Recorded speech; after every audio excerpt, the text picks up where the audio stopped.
Hello everyone, welcome to study tube. क्या हाल चाल, कैसे आप सभी? आशा करता हूं आप सभी अच्छे होंगे और स्वागत करता हूं मैं आप सभी का आपके स्वरूप चैनल पे। दोस्तों, आप में से जिन्होंने भी अब तक एग्जाम दे दिया है, उम्मीद करता हूं आपका एग्जाम बहुत ही अच्छा गया होगा और आने वाले टाइम में जिनका भी एग्जाम है उन सभी को बहुत बहुत शुभकामनाएं। यह है इस सीरीज का सेट नंबर 6। अब आगे बढ़ते हैं और करते हैं प्रश्नों को। अमोनियम क्लोराइड को सोडियम क्लोराइड तथा अमोनियम क्लोराइड के मिश्रण से पृथक करने की विधि कौन सी है? अलग करने की विधि कौन सी है? हमारे पास मिश्रण है सोडियम क्लोराइड और अमोनियम क्लोराइड का। ये एक मिश्रण है। अब इसको अलग करना है, इन दोनों को अलग करना है, इन दोनों को अलग करना है। तो इसमें एक पदार्थ है सोडियम क्लोराइड और दूसरा है अमोनियम क्लोराइड। सोडियम क्लोराइड ऊर्ध्वपातित नहीं होता है, इसका ऊर्ध्वपातन नहीं होता है। अमोनियम क्लोराइड का ऊर्ध्वपातन होता है। ऊर्ध्वपातन का मतलब क्या हुआ कि आपके पास ठोस है, आप इसको गर्म करेंगे, आप इसको गर्म करेंगे, जैसे ही गर्म करेंगे बिना द्रव अवस्था में आए ये वाष्प में कन्वर्ट हो जाता है ना, वाष्प में कन्वर्ट हो जाता है।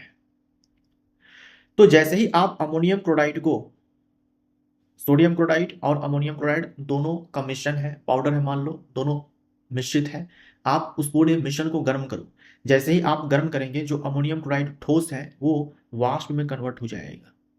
फिर उस वाष्प को ठंडा करके आप उसको ठोस में कन्वर्ट कर सकते हो और रह जाएगा बर्तन में क्या? Sodium chloride.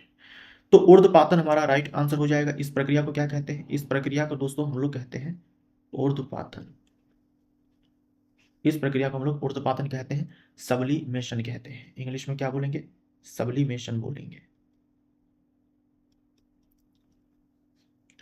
तो सी हमारा राइट आंसर हो जाएगा। मान लीजिए आपके पास नमक पानी का घोल है, अब नमक और पानी दोनों को अलग अलग करना है, वहां पर आप वाष्पीकरण कर देंगे, है ना, वहां पर आप वाष्पीकरण कर देंगे। आपके पास रेत और जल का मिश्रण है, ऐसा मिश्रण हो जिसमें आप एक पदार्थ को छान कर अलग कर सकते हो, तो रेत को आप अलग कर सकते हो, वहां पर क्षरण विधि का इस्तेमाल किया जा सकता है। कोलाइट के घटकों को अलग करने के लिए अपकेंद्रण विधि का इस्तेमाल किया जाता है। निम्नलिखित में से कौन सा कोशिका सिद्धांत का अपवाद माना जाता है?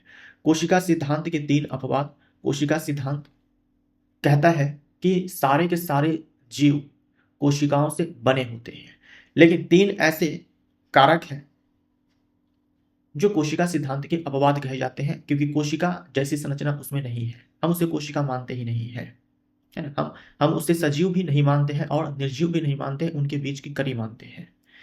तो इसमें पहला जो एग्जाम्पल आपको याद रखना है वो है वायरस, दूसरा वायरॉइड, ये अब आपको पढ़ना है, नई वाली एनसीईआरटी में आ चुका है, और तीसरा है प्रायोन। ठीक है, विषाणु, इसे बोलते हैं हिंदी में विषाणु, और इसे बोलते हैं प्रॉन्सक, है ना, प्रॉन्सक। ये तीनों ही कोशिका सिद्धांत के अपवाद कहे जाते हैं। जो 5 जगत वर्गीकरण है, उन पांचों जगत में कहीं पर भी ये सारे नहीं आते हैं। जैसे बैक्टीरिया मोनोडा जगत में रखा गया है ना, बैक्टीरिया को मोनोडा जगत में रखा गया है। इन तीनों को कहीं पर भी स्थान नहीं दिया गया है, 5 जगत वर्गीकरण में कहीं पर भी स्थान नहीं दिया गया है। कोशिका सिद्धांत के ये अपवाद है। तो आंसर हमारा यहां पर वायरस हो जाएगा, सी हमारा राइट आंसर। प्रोकैरियोट का अपरिभाषित केंद्रक क्षेत्र कहलाता है। प्रोकैरियोट किसको बोलते हैं? प्रोकैरियोट हम लोग बोलते हैं बैक्टीरिया को, है ना, प्रोकैरियोट हम लोग बोलते हैं बैक्टीरिया को। तो जब हम बैक्टीरिया की संरचना को देखते हैं, क्या बैक्टीरिया के पास कोशिका भित्ति है? बिल्कुल है। देखो, कोशिका झिल्ली सारे के सारे जीवों में, सारे के सारे जीव, जितने भी जीव हैं सबकी कोशिका में कोशिका झिल्ली होती है। अगर हम कोशिका द्रव की बात करते हैं तो जितनी भी कोशिकाएं हैं, चाहे वो प्रोकैरियोटिक हो चाहे यूकैरियोटिक हो, सारे में कोशिका द्रव ही देखने को हमें मिलते हैं। कोशिका भित्ति, जंतु कोशिका को छोड़ दो तो सारे में आपको कोशिका भित्ति जो है वो देखने को मिलती है। तो ये सबसे बाहर वाली जो परत है दोस्तों, ये कोशिका भित्ति है। ये जो है ये कोशिका भित्ति है, सेल वॉल है। और ये है cell membrane, CM, chief minister नहीं, cell wall, CW cell wall, Commonwealth नहीं। ठीक, सारे के सारे प्रोकैरियोट जो होते हैं उनमें कोशिका भित्ति होती है।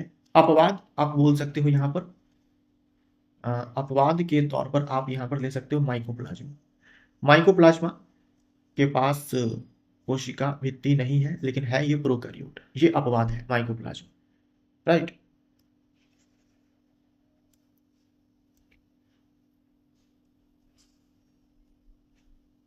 माइकोप्लाज्मा।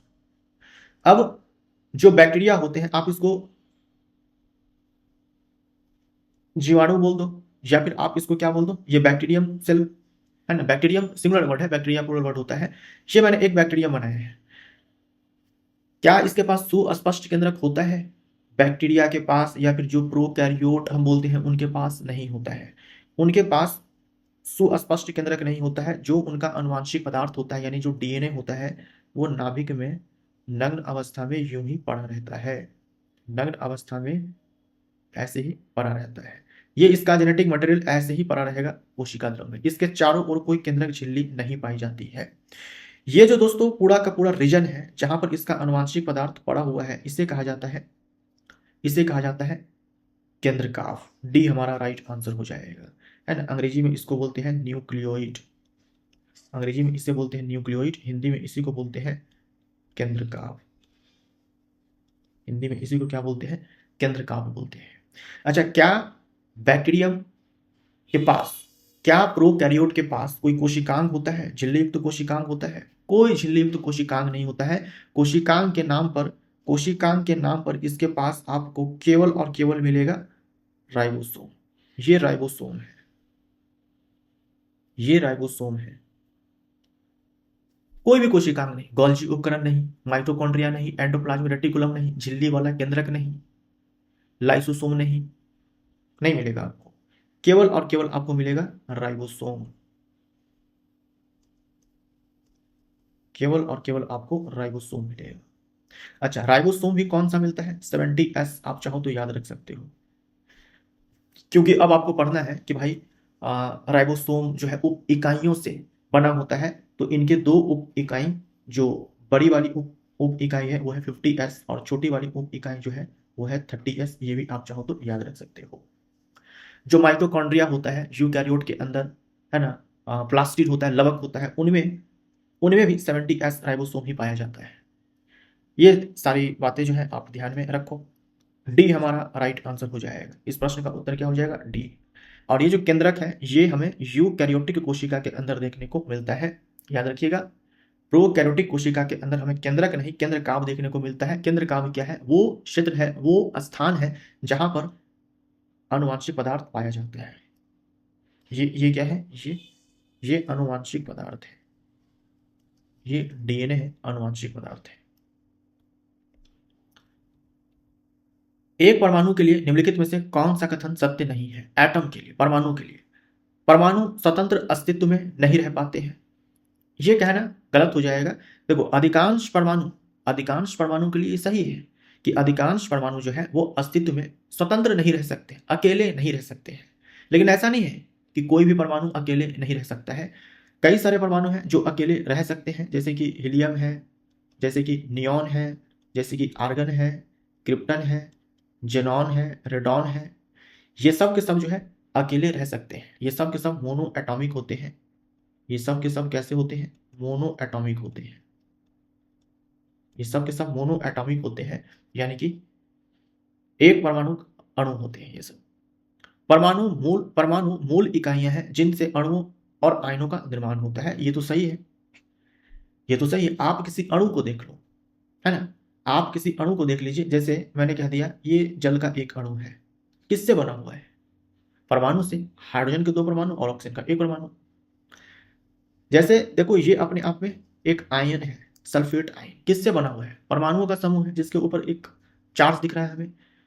सल्फर का परमाणु है, ऑक्सीजन के 4 परमाणु है, और इस पूरे पर जो है नेट चार्ज 2 माइनस है। ये सही है। परमाणु सदैव उदासीन प्रकृति के होते हैं, बिल्कुल सही है। परमाणु जो है वो उदासीन होते हैं, क्योंकि परमाणु में जितने इलेक्ट्रॉन होते हैं उतने ही प्रोटॉन होते हैं।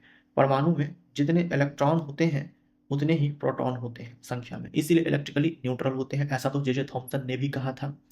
जे थॉमसन ने भी ये कहा था कि परमाणु उदासीन होते हैं। भले ही उनका मॉडल फेल कर गया, लेकिन ये जो बात थी ना उनकी, वो सही थी। परमाणु बड़ी संख्या में परस्पर जुड़कर पदार्थ का निर्माण करते हैं जिसे हम देख, अनुभव या स्पर्श कर सकते हैं। बिल्कुल सही है, सारे पदार्थ जो है परमाणुओं से ही बने होते हैं जिसे हम देख सकते हैं, स्पर्श कर सकते हैं, अनुभव कर सकते हैं। तो हमारा आंसर क्या हो जाएगा? सत्य नहीं है कुछ है, ठीक है, तो आंसर हमारा ए हो जाएगा। ए हमारा राइट आंसर। एक तार का प्रतिरोध 5 ओम है। यदि तार की लंबाई 3 गुनी कर दी जाए तो नया प्रतिरोध क्या होगा?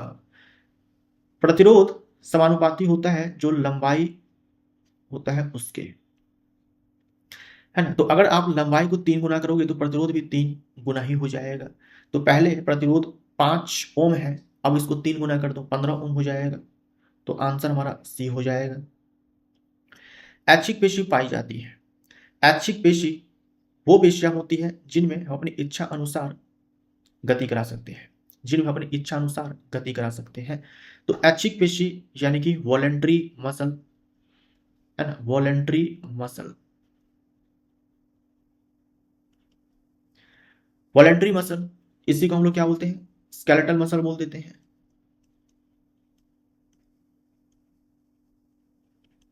है ना। इसी को हम लोग क्या बोलते हैं? स्केलेटल मसल बोल देते हैं, यानी कि कंकाल पेशी, है ना, कंकाल पेशी। कंकाल पेशी जो हमारी हड्डियों से जुड़ी होती है, तो ये पाद में यानी कि पैर में। बी हमारा राइट आंसर हो जाएगा। जो हमारे लिम्स होते हैं, हाथ पैर की पेशी, हाथ पैर की जो पेशियां होती है वो हड्डियों से जुड़ी होती है, तो उसे हम लोग ऐच्छिक पेशी बोलते हैं, कंकाल पेशी बोलते हैं। आहार नाल में कौन सी पेशी होती है? आहार नाल में, है ना, देखो आहार नाल में, ये आंख की परितारिका में और फेफड़ों की श्वसनी में, इन सारे ही जगहों पर, इन सारे ही जगहों पर चिकनी पेशी होती है। इन सारी ही जगहों पर, इन सारी ही जगहों पर कौन सी पेशी होती है? चिकनी पेशी होती है। यहाँ क्या बोलेंगे? चिकनी पेशी होती है, यानी कि स्मूथ मसल होती है, ठीक, स्मूथ मसल होती है। यहां भी आप क्या बोलेंगे? स्मूथ मसल बोलेंगे, है ना, स्मूथ मसल बोलेंगे। तो बी हमारा राइट आंसर हो जाएगा।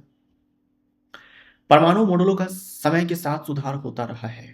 निम्नलिखित परमाणु मॉडलों के, निम्नलिखित परमाणु मॉडलों को उनके काल अनुक्रम अनुसार व्यवस्थित कीजिए, है ना, कालानुक्रम अनुसार व्यवस्थित कीजिए। बताना है आपको कि पहले कौन सा मॉडल आया, किसके बाद कौन सा मॉडल आया, ये बताना है। तो सबसे पहले परमाणुओं का जो मॉडल है देने का काम जे थॉमसन ने किया था, जिन्होंने इलेक्ट्रॉन की खोज की थी। तो जे थॉमसन ये पहले आएंगे, है ना, ये पहले आएंगे। उसके बाद आते हैं रदरफोर्ड,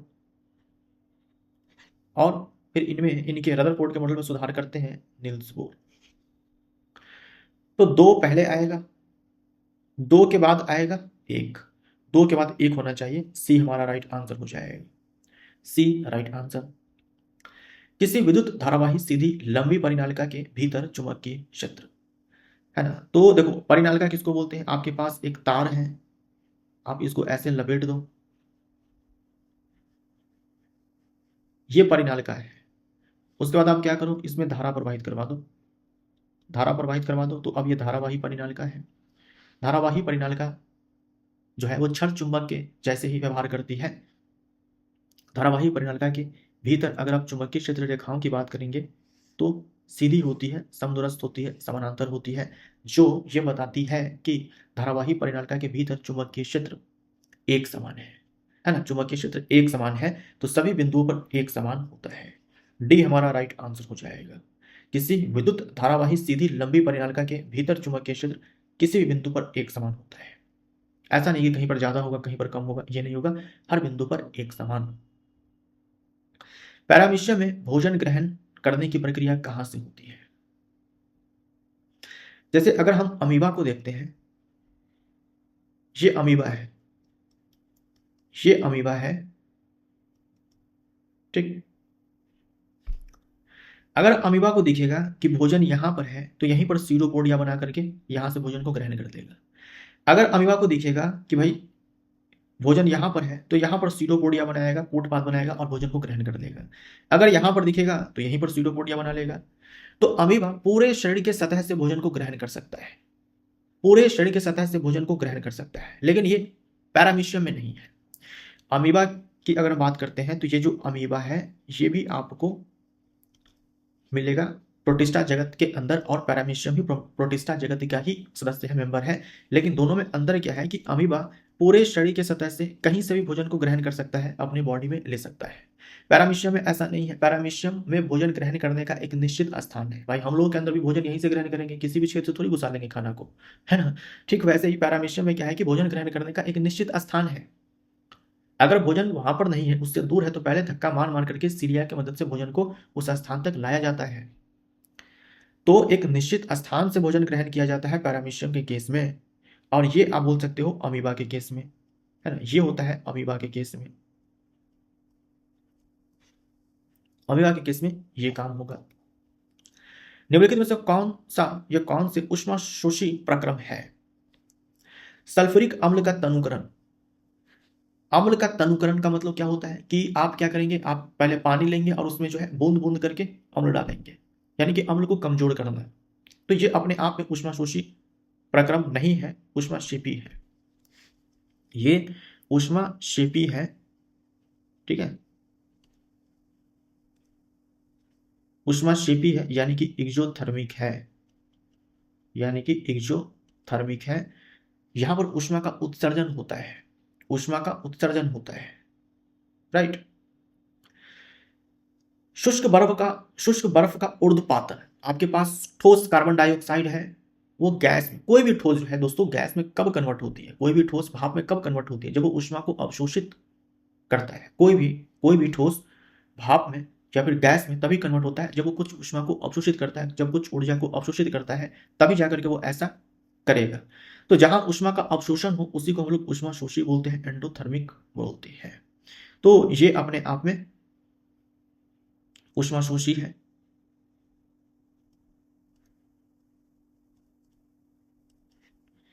ये ऊष्माशोषी है, यानी कि एंडोथर्मिक है, राइट, एंडोथर्मिक है।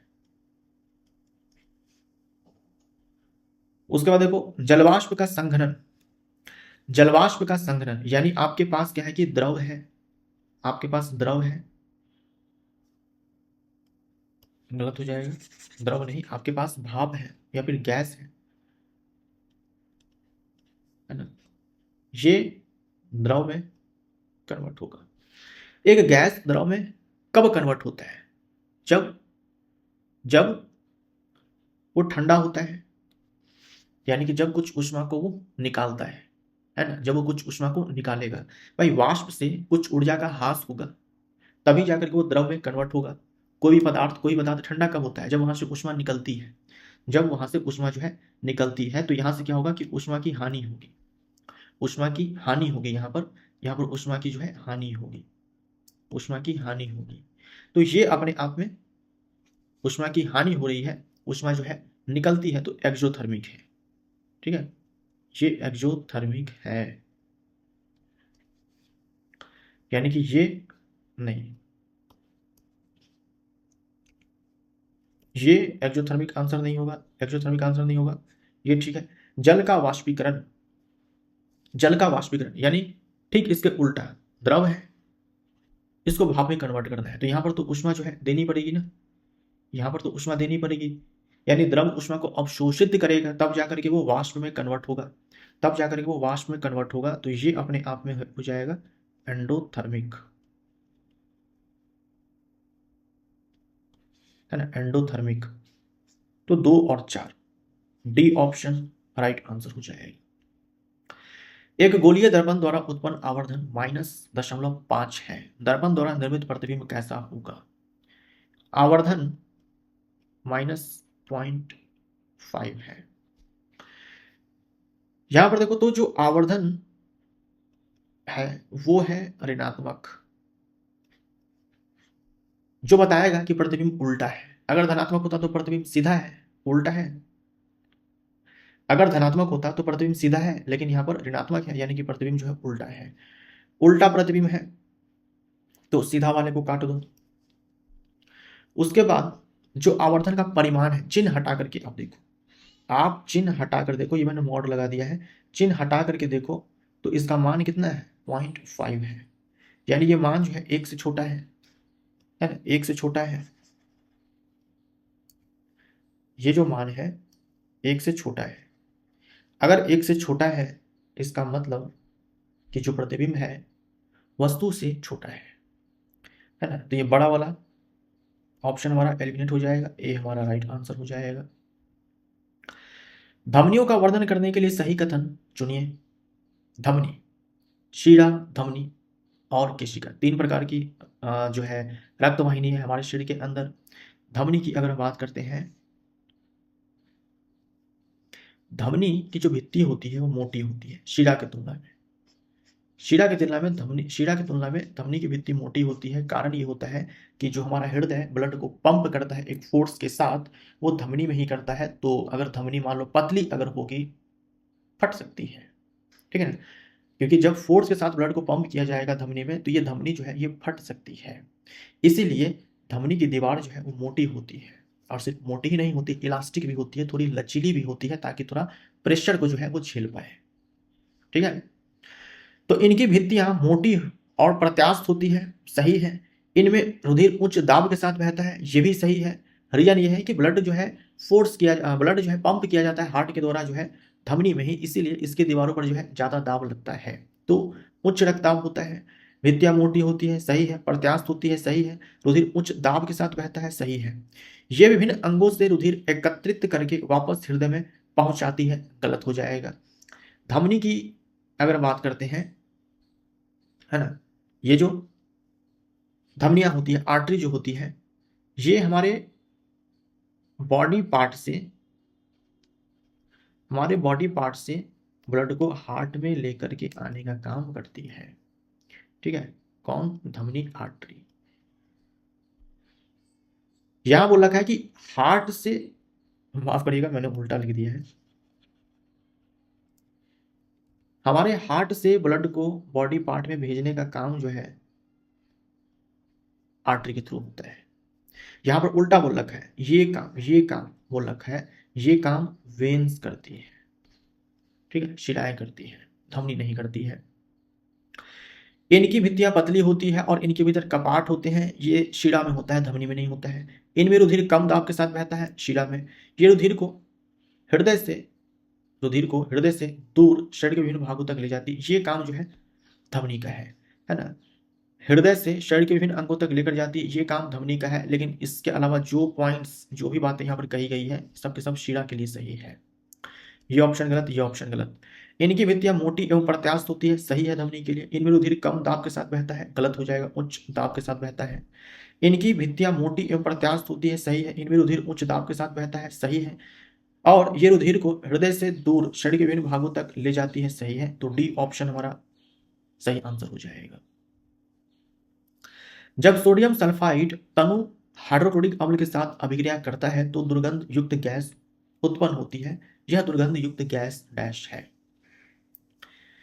सोडियम सल्फाइड, यह है सोडियम सल्फाइड। आप इसकी अभिक्रिया करवाओ किससे? तनु हाइड्रोक्लोरिक अम्ल से। तो उत्पाद क्या बनेगा? उत्पाद क्या बन सकता है? आप गेस कीजिए कि उत्पाद क्या बन सकता है।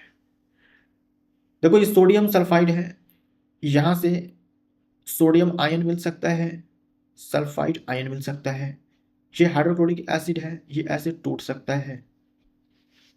अब क्या होगा? सोडियम धनायन और क्लोरीन ऋणायन है, यहां से सोडियम क्लोराइड बन सकता है। उसके बाद ये हाइड्रोजन है और ये सल्फर है, ये धनायन और ये ऋणायन आपस में बॉन्ड बनाएंगे, तो हाइड्रोजन और सल्फर से क्या बन सकता है? हाइड्रोजन सल्फाइड बन सकता है। ये जो गैस है, ये गैस है, ठीक है, ये टॉक्सिक गैस है, ठीक है, ये टॉक्सिक गैस है। और इसकी स्मेल कैसी होती है? रॉटेन एग, सड़े हुए अंडे की जैसी गंध होती है ना, सड़े हुए अंडे की जैसी गंध होती है। बी हमारा राइट आंसर हो जाएगा, बी राइट आंसर। हमारे शरीर में मूत्र का सही मार्ग चुनिए।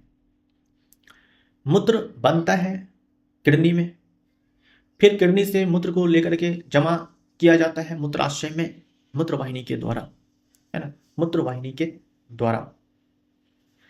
तो वृक्क में बना, मूत्राशय में जमा हुआ, वृक्क में मूत्र बना, फिर उस मूत्र को, मूत्र नली जो होती है, जिसे हम लोग मूत्र वाहिनी भी बोल सकते हैं, यूरेटर्स भी बोल सकते हैं, वो मूत्राशय में लेकर के आती है और फिर मूत्र मार्ग से शरीर से बाहर मूत्र जाता है। सी हमारा राइट आंसर हो जाएगा। क्लोर क्षारक प्रक्रम में अभिक्रिया के सही प्रदर्शन को पहचानिए। तो क्लोर क्षार प्रक्रम में सोडियम क्लोराइड का हमारे पास पूरा जलीय विलयन होता है, उससे धारा प्रवाहित करवाते हैं तो बनता है सोडियम हाइड्रोक्साइड का जलीय विलयन। साथ में दो गैस मुक्त होती है, क्लोरीन गैस और हाइड्रोजन गैस। तो यहां पर देखो आप, हमारे पास सोडियम क्लोराइड का जलीय विलयन है, सोडियम हाइड्रोक्साइड का जलीय विलयन प्राप्त हुआ। यहां पर क्लोरीन गैस, यहां पर हाइड्रोजन गैस। एक एक ऑप्शन को चेक कर लेते हैं। यहां पर अब देखो सोडियम क्लोराइड का लिक्विड दिखाया गया है। सोडियम क्लोराइड का जो है घोल, सोडियम क्लोराइड का घोल नहीं है, बल्कि सोडियम क्लोराइड जो है वो द्रव अवस्था में है। इसका मतलब ये हुआ। और यहां पर देखो सोडियम हाइड्रोक्साइड जो है वो अपने द्रव अवस्था में है, ऐसा बोला गया है, जबकि जलीय विलयन के रूप में यहां पर सोडियम हाइड्रोक्साइड प्राप्त होता है। तो ये ऑप्शन गलत हो जाएगा। सोडियम क्लोराइड का जलीय विलयन ठीक है। यहां पर देखो जल का जलीय विलयन लिखा हुआ है, जबकि जल के ब्रैकेट में जो है द्रव होना चाहिए था, इसलिए ऑप्शन गलत हो जाएगा। सोडियम क्लोराइड का जलीय विलयन ठीक है, साथ में जल। सोडियम हाइड्रोक्साइड का जलीय विलयन ठीक है। यहाँ पर देखो क्लोरीन का जलीय विलयन लिखा हुआ है, जबकि यहाँ पर गैस होना चाहिए था, यहाँ पर भी गैस होना चाहिए था। सोडियम क्लोराइड का जलीय विलयन ठीक है, सोडियम जल द्रव अवस्था में है। सोडियम हाइड्रोक्साइड का जलीय विलयन प्राप्त होता है, क्लोरीन गैस मुक्त होती है, हाइड्रोजन गैस मुक्त होती है। सही है। यह है क्लोर क्षार प्रक्रिया, क्लोर अल्कली प्रोसेस।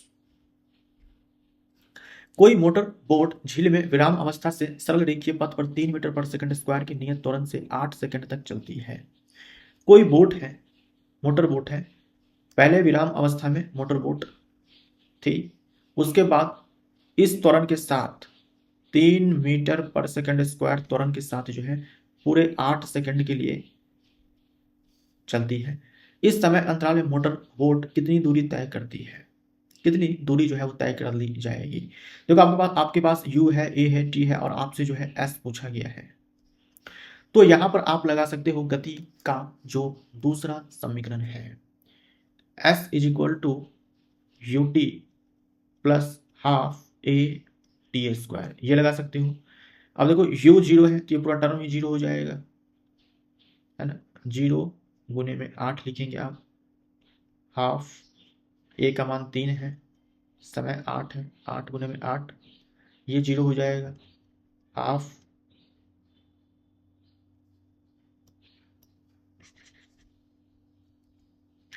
ये हो जाएगा 3 गुने में 4 गुने में 8, है ना। ये आ जाएगा 96, ठीक, 96 metre. D option right answer हो जाएगा, डी ऑप्शन राइट आंसर। विद्युत आवेग के प्रवाह की सही दिशा कौन सी है?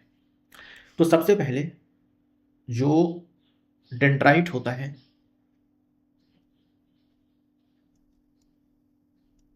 सिग्नल को पहले रिसीव करता है या फिर उद्दीपन को जो है ग्रहण करता है। डेंड्राइट के बाद जो विद्युत आवेग है वो सेल बॉडी में, कोशिका काई में विद्युत आवेग जाता है और उसके बाद जाता है एक्सॉन में, और एक्सॉन से, एक्सॉन का ही पार्ट होता है एक्सॉन एंड, उसमें जाता है। तो ये पूरा ऑर्डर होता है ना, सिग्नल के जाने का। तो डेंड्राइट से स्टार्ट होना चाहिए, है ना। यहां पर देखो जो एक्सॉन एंड है यहां से स्टार्ट हो रहा है, ये ऑप्शन तो गलत हो जाएगा। यहां देखो एक्सॉन एंड से स्टार्ट हो रहा है, इधर भी एक्सॉन एंड से स्टार्ट हो रहा है, गलत हो जाएगा, है ना। अच्छा, ये एक न्यूरॉन में ऐसा होता है, अगले न्यूरॉन में एक्सॉन एंड से जो सिग्नल है वो दूसरे न्यूरॉन के डेंड्राइट में जाएगा और फिर उसमें भी यही ऑर्डर फॉलो किया जाएगा। यहां आप देखिए तो सिग्नल जो है कि डेंड्राइट से एक्सॉन एंड की तरफ दिखाया गया है, जो कि सही है। उसके बाद दूसरे न्यूरॉन का डेंड्राइट स्टार्ट हो रहा है, जो मैंने आपसे यहां पर कहा कि एक न्यूरॉन का डेंड्राइट, फिर उसके बाद सेल बॉडी में जाएगा सिग्नल, उसके बाद एक्सॉन में, तब एक्सॉन एंड में, और फिर यहां से दूसरे न्यूरॉन का डेंड्राइट स्टार्ट होगा, फिर यहां से दूसरे न्यूरॉन का डेंड्राइट जो है स्टार्ट होगा।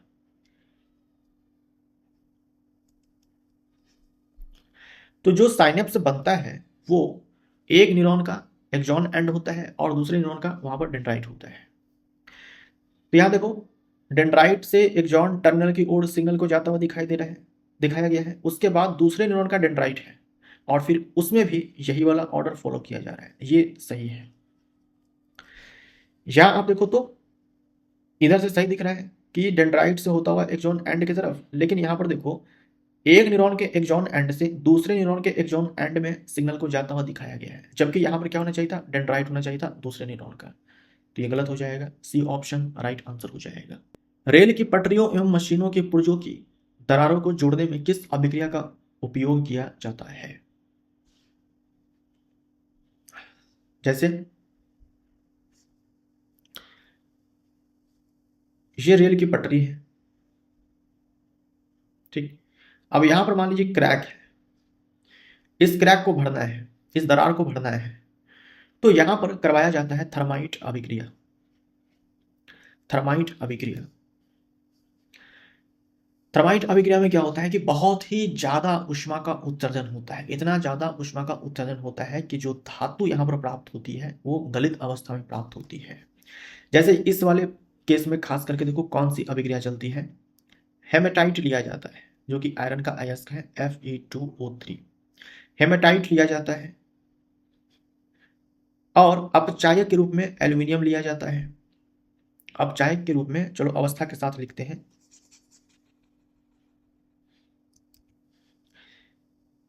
Fe2O3 ये लोहे का अयस्क है, हेमेटाइट जिसको बोलते हैं। और यहां पर एल्यूमिनियम को अपचायक के रूप में लिया जाता है। अपचायक यानी ये जो हेमेटाइट में ऑक्सीजन है यहां से इसको ये भगा देगा और लोहा जो है मिल जाएगा। अब देखो यहां पर लोहा जो है अपने गलित अवस्था में प्राप्त होता है, ठीक। और यहां पर एल्यूमिनियम ऑक्साइड बनता है। भाई अपचायक का काम क्या होता है, ये अपचायक है, ये दूसरे को रिड्यूस करेगा और खुद ऑक्सीडाइज हो जाएगा। तो खुद तो ऑक्सीडाइज हो गया ऑक्सीजन लेकर के, लेकिन जो फेरिक ऑक्साइड है इसको देखो रिड्यूस कर दिया। यहां पर दोस्तों बहुत ज्यादा ऊष्मा का उत्सर्जन होता है। ये जो बहुत ज्यादा ऊष्मा का उत्सर्जन होता है इसी के कारण जो लोहा है अपने गलित अवस्था में प्राप्त होता है एंड लोहा जो है ये अपने गलित अवस्था में प्राप्त होता है, गलित अवस्था में प्राप्त होता है। और इसी गले हुए लोहा को, पिघले हुए लोहा को इस दरार में भरा जाता है, फिर वो ठंडा होकर के ठोस हो जाता है। समझे आप? यह है अपने आप में रेडॉक्स अभिक्रिया और है अपने आप में थर्माइट अभिक्रिया, है ना। ये रेडॉक्स रिएक्शन है और थर्माइट रिएक्शन है। थर्माइट रिएक्शन है। यहां पर जो एल्यूमिनियम है ये अपचायक है ना, ये अपचायक है यानी कि रिड्यूसिंग एजेंट है, ठीक। ये जो है ना Fe2O3 ये है फेरिक ऑक्साइड, ये है फेरिक ऑक्साइड, इसी को हम लोग बोलते हैं हेमेटाइट। इसमें लोहा जो है लगभग 70% होता है एंड लोहा जो है छोड़ो उसको, ए हमारा राइट आंसर हो जाएगा। वेग समय ग्राफ और समय अक्ष द्वारा घेरा गया क्षेत्र डैश के बराबर होता है। आपके पास ये एक्सिस,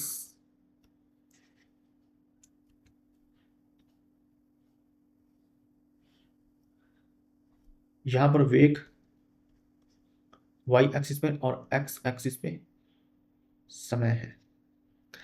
मान लीजिए कि हमें जो है, हमें ये ग्राफ मिला है, ठीक। इतने टाइम में मान लो यहां पर कुछ भी समय है टी, ये ग्राफ मिला है। अब यहां पर देखो ये जो एरिया फॉर्म होता है, ये जो एरिया बनता है, इस एरिया से हमें क्या मिलेगा, इस एरिया से हमें क्या मिलेगा, ये जो एरिया है यहां से हमें मिलता है डिस्प्लेसमेंट। ये वेग समय ग्राफ ये मिला और ये समय एक्सिस है, इसके साथ टी टाइम में जो एरिया फॉर्म हुआ उससे हमें विस्थापन मिला। सी हमारा राइट आंसर हो जाएगा। वहीं ये जो ग्राफ है मिला समय एक्सिस के साथ, इसका एंगल कितना बनेगा, तो इसके पैरेलल हम लोग एक ग्राफ यहां पर खींच देते हैं, एक लाइन खींच देते हैं और इसके साथ एंगल देख लेते हैं, इस समय अक्ष के साथ कितना कोण बनेगा। तो ये जो समय अक्ष है इसी के समानांतर हम लोगों ने एक लाइन यहां पर खींच दिया, इसके साथ एंगल चेक कर लो उतना एंगल बनेगा। इसका जो tan थीटा होगा इसी को हम लोग क्या बोलेंगे, स्लोप बोलेंगे, ढलान बोलेंगे, इसी को हम लोग ढलान बोलेंगे। इससे क्या मिलेगा, त्वरण मिलेगा। इससे त्वरण मिलेगा। तो सी हमारा राइट आंसर हो जाएगा। मानवों में जैव प्रक्रियाओं का नियंत्रण और नियमन होता है। मनुष्यों में जो कंट्रोल एंड कोऑर्डिनेशन का काम है वो दो प्रकार के तंत्र मिलकर करते हैं, तंत्रिका तंत्र और अंतःस्रावी तंत्र। अंतःस्रावी तंत्र कंट्रोल एंड कोऑर्डिनेशन का काम करते हैं अपने हार्मोन के जरिए, कैल्शियम को जल के साथ अभिक्रित करने पर क्या होता है? यह जल के साथ क्रिया नहीं करता है, गलत हो जाएगा। कैल्शियम ठंडा जल, गर्म जल, भाप तीनों के साथ ही अभिक्रिया करता है, गलत हो जाएगा। यह जल से प्रचंड क्रिया करता है, नहीं, प्रचंड क्रिया जल से करता है सोडियम और पोटेशियम, कैल्शियम नहीं करता है और ना ही मैग्नीशियम करता है। यह जल से कम प्रचंड क्रिया करता है, सही है। बने हुए हाइड्रोजन गैस के बुलबुले कैल्शियम की सतह से चिपकते हैं, सही है। बने हुए इसमें क्या होता है, अभिक्रिया में हाइड्रोजन गैस मुक्त होती है और उनके बबल्स बनते हैं जो कैल्शियम के सरफेस से चिपक जाते हैं, जिससे कैल्शियम जल में तैरने लगता है, सही है। 3 और 4, डी ऑप्शन राइट आंसर। 3 और 4 सही है। गति के तीसरे नियम के अनुसार क्रिया एवं प्रतिक्रिया, क्रिया एवं प्रतिक्रिया ये दोनों के दोनों बल हैं और गति के तीसरे नियम के अनुसार क्रिया और प्रतिक्रिया परिमाण में बराबर होते हैं, दिशा में विपरीत होते हैं और अलग अलग वस्तु पर लगते हैं। सदैव दो भिन्न वस्तुओं पर विपरीत दिशाओं में कार्य करती है, सही है। B option right answer. एक चिकित्सक ने किसी व्यक्ति को इंसुलिन का इंजेक्शन लेने की सलाह दी, क्योंकि इंसुलिन का इंजेक्शन, इंसुलिन क्या करता है, ब्लड शुगर को कंट्रोल करता है ना। इंसुलिन क्या करता है कि जो ग्लूकोज हमारे ब्लड में है, जो ज्यादा बन गया हुआ है, उसे ग्लाइकोजन में कन्वर्ट कर देता है, उसे ग्लाइकोजन में कन्वर्ट कर देता है। कौन? इंसुलिन, जो कि हार्मोन है, पैनक्रियाज का हार्मोन है, ग्लूकोज को ग्लाइकोजन में कन्वर्ट कर देता है, जिससे जो ब्लड में ग्लूकोज है, इसी को हम लोग शुगर बोल देते हैं। जो ब्लड शुगर है ना, ब्लड शुगर लिखना ज्यादा बेहतर होगा, ब्लड शुगर, रक्त शर्करा। तो अगर ज्यादा ग्लूकोज बना हुआ है तो उसको ग्लाइकोजन में कन्वर्ट कर दिया जाता है। लेकिन अगर इंसुलिन की कमी हो जाएगी तो ये प्रोसेस रुक जाएगा या फिर बहुत ही स्लो हो जाएगा। ऐसे में जो रक्त है उसमें शर्करा की मात्रा बढ़ने लगती है और लंबे समय तक ऐसा होता है, तो इसी को हम लोग मधुमेह बोलते हैं, है ना। उसके रुधिर में शर्करा का असर अधिक था। अगर कोई इंसुलिन का इंजेक्शन ले रहा है, बाहर से इंसुलिन ले रहा है, मतलब उसके भीतर इंसुलिन की कमी हो गई है, ब्लड में शुगर का लेवल हाई हो गया है। किस यौगिक का गलनांक सर्वाधिक है ना। तो ये आपके कार्बन एवं उसके यौगिक चैप्टर में टेबल दिया गया है, जहां से आपके एग्जाम में सवाल हर बार रेलवे में पूछा जाता है। एसिटिक एसिड है, क्लोरोफॉर्म है, एथेनॉल है, मेथेन है। इसमें आपको याद रखना है किसका गलनांक ज्यादा है, किसका गलनांक कम है। तो अगर हम गलनांक की बात करते हैं तो सबसे ज्यादा जो गलनांक है इन चारों में, ये एसिटिक एसिड के पास। अगर हम क्वथनांक की बात करते हैं तो सबसे ज्यादा क्वथनांक है एसिटिक एसिड के पास, यानी एसिटिक एसिड के पास सबसे ज्यादा गलनांक और क्वथनांक है ना। 290 केल्विन में है, यहाँ 351 91 केल्विन, 51 नहीं है, 91 है। एसिटिक एसिड का गलनांक और क्वथनांक सबसे ज्यादा है इन चारों में, तो आंसर हमारा एसिटिक एसिड हो जाएगा, एसिटिक एसिड हो जाएगा। एक 5.5 किलोग्राम गेंद को 10 मीटर पर सेकंड से रोक दिया जाता है और बल 2 सेकंड तक कार्य करता है, लगाया गया बल कितना था। देखो आपको द्रव्यमान दिया गया है ना, आपको द्रव्यमान दिया गया है, आपको ये प्रारंभिक वेग दिया गया है और रोक दिया जाता है। अगर ये कहा जा रहा है यानी कि अंतिम वेग जो है वो 0 है, और आपको समय दिया गया है और आपसे बल पूछा गया है। तो बल बराबर द्रव्यमान गुने में त्वरण। अब द्रव्यमान पता है लेकिन त्वरण नहीं पता है, लेकिन हमें अंतिम वेग, प्रारंभिक वेग, समय सब पता है। तो त्वरण को तोड़ दिया, है ना, त्वरण को तोड़ नहीं दिया, त्वरण को लिख दिया v minus you by T में, है ना, इस फॉर्म में लिख दिया। अब सारे वैल्यू को पुट करना है। द्रव्यमान है 0.5 ये हो जाएगा अंतिम वेग 0, प्रारंभिक वेग 10 मीटर पर सेकंड और समय है 2 सेकंड। तो 0.5 गुने में यहां से हो जाएगा -5, तो 5 गुने में 5 25 हो जाएगा, यानी कि -2.5 न्यूटन। अब माइनस चिन्ह के साथ नहीं दिया हुआ है, कोई दिक्कत नहीं है, 2.5 न्यूटन हमारा आंसर हो जाएगा। निम्नांकित चित्र मानव मादा प्रजनन प्रणाली के खंडीय दृश्य को दर्शाता है। ए और बी द्वारा नामांकित भागों को सही कार्य बताने वाले विकल्प का चयन कीजिए। यानी ए जो भी भाग है ये फीमेल रिप्रोडक्टिव सिस्टम को दर्शाया गया है यहाँ पर। ए जो भी पार्ट है उसका काम क्या है, बी जो भी पार्ट है उसका काम क्या है। ये जो ए है ये आपको दिखाया गया है गर्भाशय को, गर्भाशय की भित्ति है, ठीक, गर्भाशय की भित्ति को यहां पर दर्शाया गया है। बी क्या है, डिंबवाहिनी नलिका, फैलोपियन ट्यूब, इसको हम क्या बोलेंगे, डिंबवाहिनी नलिका।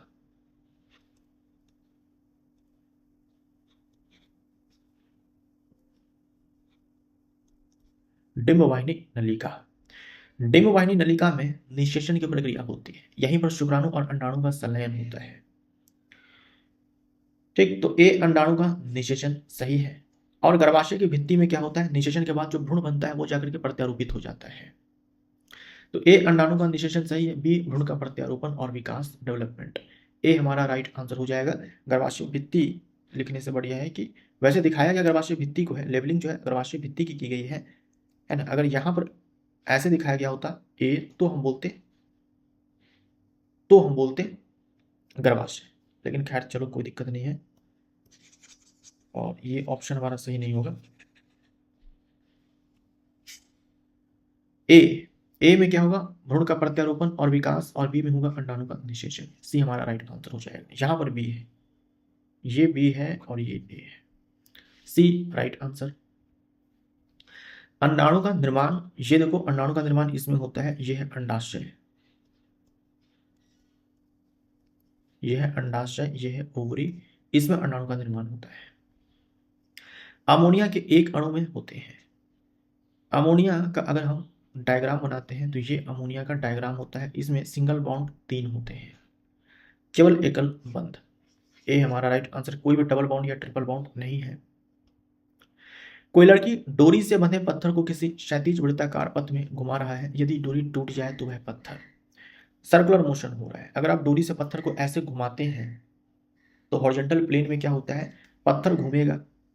पत्थर ये मान लो स्टोन है, ये मान लो कि स्टोन है, ये पत्थर है, ये पत्थर इस वाली दिशा में घूम रहा है, ये पत्थर इस वाली दिशा में घूम रहा है, सर्कुलर मोशन यहां पे हो रहा है, वृत्तीय गति, सर्कुलर मोशन हो रहा है।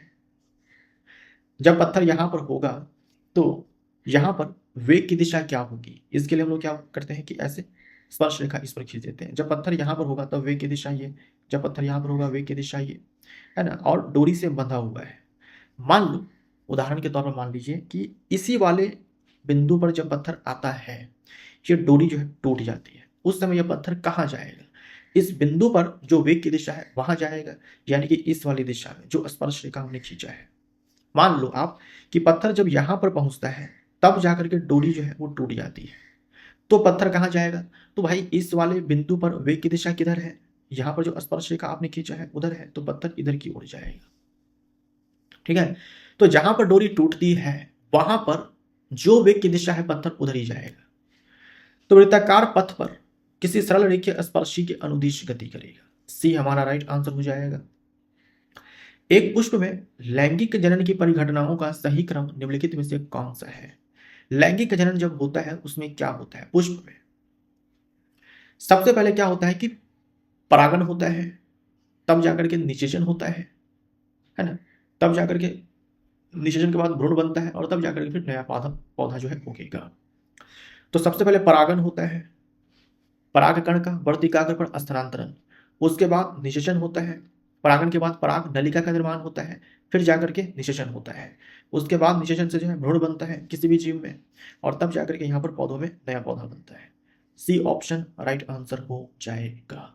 तो दोस्तों इसी के साथ ये वीडियो यहीं पर समाप्त होता है, मिलते हैं अगले वीडियो में। Thank you so much.